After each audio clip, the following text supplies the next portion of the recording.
Olá, vamos conversar sobre contabilidade.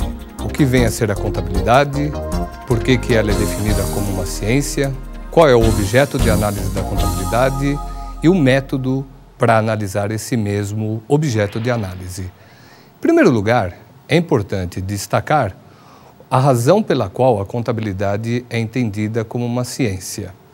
Qualquer campo de conhecimento, para ser definido efetivamente como um campo científico, enfim, para ser definido como uma ciência, é necessário que existam dois elementos fundamentais.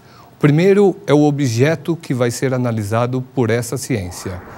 Na contabilidade, o objeto que é analisado é sempre o patrimônio das empresas. Em qualquer elemento da contabilidade, em qualquer momento da contabilidade, a gente sempre terá o patrimônio da empresa como um objeto a ser analisado. Em segundo lugar, para que seja conceituada como uma ciência, é necessário que, a partir desse objeto de estudo, esta ciência tenha um método próprio de análise e não um método emprestado de uma outra ciência para analisar esse mesmo objeto de análise. Na contabilidade, a gente tem exatamente este método de análise do objeto, que é o método das partidas dobradas, ou também conhecido por digrafia. E o que vem a ser exatamente este método, este objeto, enfim, por que todos estes elementos configuram como a contabilidade como uma ciência? Antes de a gente adentrar com um pouco mais de profundidade, vamos entender todo o percurso histórico pelo qual a contabilidade se desenvolveu como uma ciência. Se a gente ler a história da contabilidade, alguns autores costumam remeter à origem da contabilidade, inclusive lá para a Idade Antiga. No Antigo Egito, segundo alguns estudiosos do tema, se praticava a contabilidade.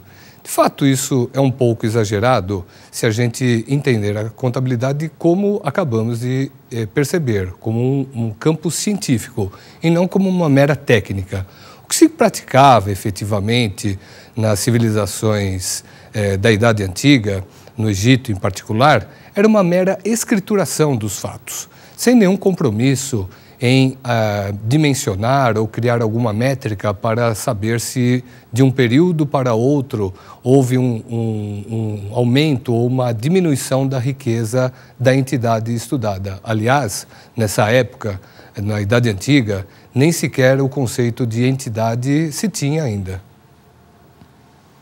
Quem começou a tratar a contabilidade como um campo científico de fato foi lá no século XV um grande estudioso, um grande cientista, um grande geômetra, como é considerado até, contemporâneo de Leonardo da Vinci, na época do Renascimento italiano, cujo nome é Luca Bartolomeo de Pacioli, mais conhecido no campo da contabilidade e em outras ciências, na economia, na administração mesmo, pelo nome simples de Pacioli, ou seja, se conhece muito mais ele pelo sobrenome do que pelo nome completo, que é Luca Bartolomeo de Pacioli. O que o Pacioli conseguiu, de fato, promover a contabilidade para essa esfera científica e o porquê que, de fato, a partir da obra de Pacioli, a gente considera a contabilidade nessa esfera científica.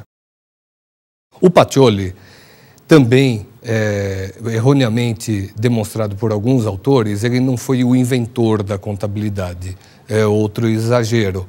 O Pacioli ele foi simplesmente um sistematizador de todas essas técnicas que já existiam, sobretudo o método das partidas dobradas, que era amplamente praticado por comerciantes, sobretudo por comerciantes que traziam as suas mercadorias do Oriente e depois deixavam essas mercadorias na Europa e, portanto, eles praticavam débito de um lado, crédito do outro, que vem a ser exatamente o conceito das partidas dobradas.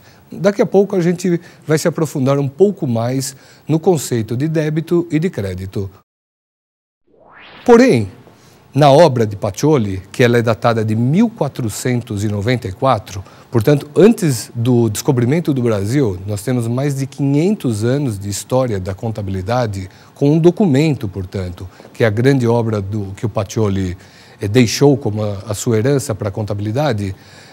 O livro, além de contabilidade, que aliás ele discute contabilidade em um único capítulo, o resto do livro é dedicado amplamente para a boa gestão das empresas.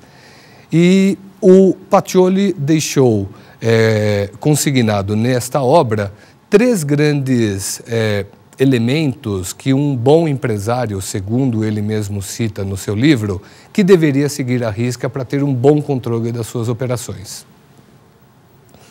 O primeiro livro que o Pacioli orienta empresários a registrarem as suas atividades, ele denominou de memoriale. Como o nome próprio indica, memoriale é uma mera indicação de todos os registros que foram realizados na empresa. Sem nenhum compromisso em classificar a operação por uma ou outra conta e nem sequer colocar a data pela qual aquela operação foi realizada. Portanto, é apenas para se ter uma memória daquela operação sem nenhum outro compromisso. Já o segundo livro que o Pacioli determina para que uma boa empresa tenha uma boa contabilidade, ele denominou de giornale. Diferente do memoriale, que tem apenas uma mera memória do que foi realizado, o giornale, ou seja, uma jornada, ele tem que ser datado. Nenhuma outra operação pode ser realizada no giornale sem a respectiva data. Se a gente fizesse uma comparação entre o giornale e o livro diário que as empresas têm e são obrigadas a escriturar atualmente, são bastante...